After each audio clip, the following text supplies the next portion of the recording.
मनुष्य को जब सफलता मिलती है तब उसमें जागता है अहंकार, और ऐसे में मनुष्य अक्सर एक बात भूल जाता है,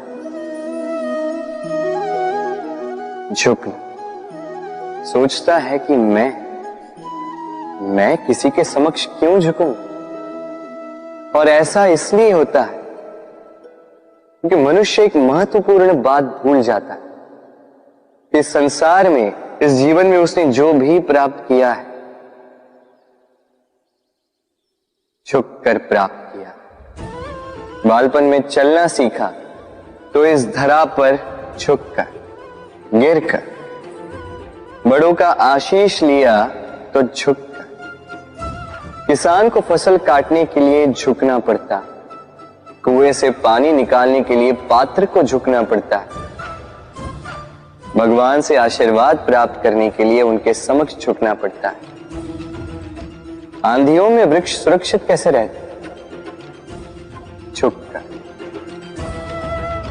सम्मान कैसे पाया जाता है? झुककर।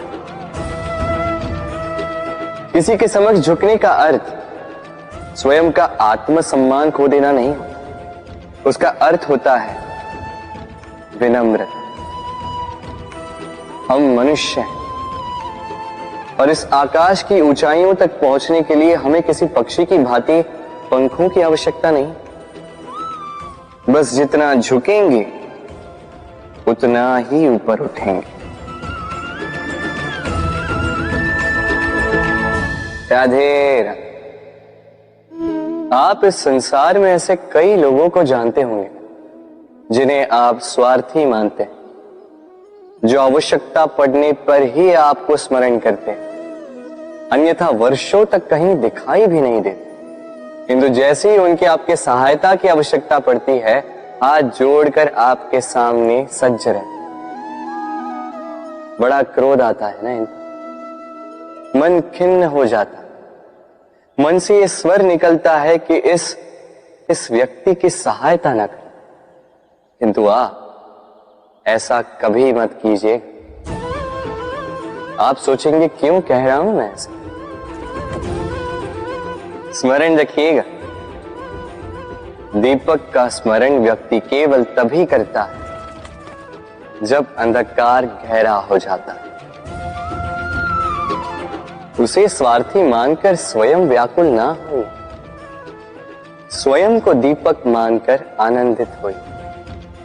भाग्यवान समझिए खुद को कि किसी को आवश्यकता पड़ने पर आपकी याद आए कि आप इस संसार में किसी की सहायता करने योग्य हैं।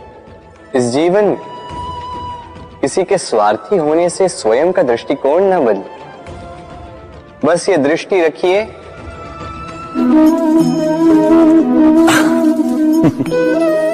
मनुष्य के सारे संबंधों का आधार है अपेक्षा। पति कैसा हो जो मेरा जीवन सुख और सुविधा से भर दे, पत्नी कैसी हो जो सदैव मेरे प्रति समर्पित रहे, संतान कैसी हो जो मेरी सेवा करे, मेरा आदेश माने। प्रामाणिक इच्छा हो तब भी कोई मनुष्य किसी की अपेक्षाओं को पूर्ण नहीं कर पाता, और वहां से जन्म लेता है संघर्ष। सारे संबंध संघर्ष में परिवर्तित हो जाते, पर मनुष्य अपेक्षा को संबंध का आधार ना बनाए और स्वीकार करे केवल संबंध का आधार